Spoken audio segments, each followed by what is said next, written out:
About 18 months ago, there was a law that was about to be voted on in the United States. It was one step away from going into law that would allow the U.S. government the ability to shut down any website anywhere at any time just by signing a court order.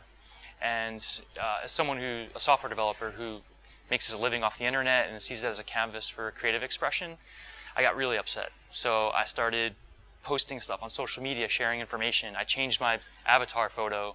I actually called my senators for the first time in my life, as a 30-something-year-old. And one day I went for a walk near Zuccotti Park, and that is the park where the Occupy Wall Street protesters were encamped. And they were doing something quite astonishing I've never seen before.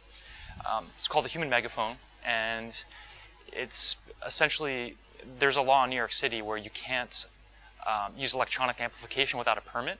So they would use the power of their voice to amplify the message. So the speaker would talk, then everyone within earshot would repeat it verbatim, and then the people behind them would repeat it, and the message would travel throughout the park. And I stood there, 15 or 20 minutes, kind of mesmerized by the whole thing, and I thought, why can't you do this online? Why can't people rally behind a message? So that was basically the inspiration I got. As a developer, I right away wanted to make sure it was possible, and I did some tests and built a prototype, and went from there.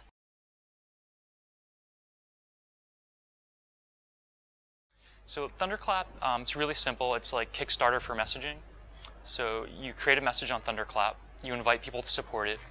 When you hit your goal number of supporters, on the date and time you specify, Thunderclap blasts all the messages out on behalf of your supporters, all at the same time, creating a shockwave in the force.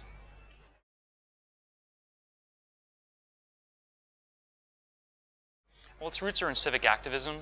So probably the biggest example was the White House used it on their homepage to fight the gun violence laws in the states, trying to get background checks, etc. And the way that they used it, they banked up all that support and they released it right when there was a press conference before the Senate went into vote. So they were able to take all that intent and use it at a tactical time. And then on the commercial side, right after we launched, a month or two, Shark Week approached us.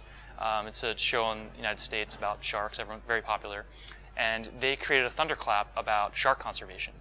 Of course, the page was branded with all their assets, so when people were driven to the page, they were reminded, oh, Shark Week starts next week. But the Thunderclap itself was about conservation, and the link inside of it pointed to resources on how people could get involved.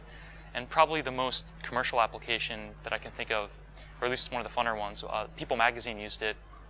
Every year they announced the sexiest man alive. And on the Today Show, I think, some New York City television station. And in the morning, at the time that they announced it on television, they simultaneously announced it on social media to create a double effect, where you're hitting television, you're hitting social. It was a really, really fun one.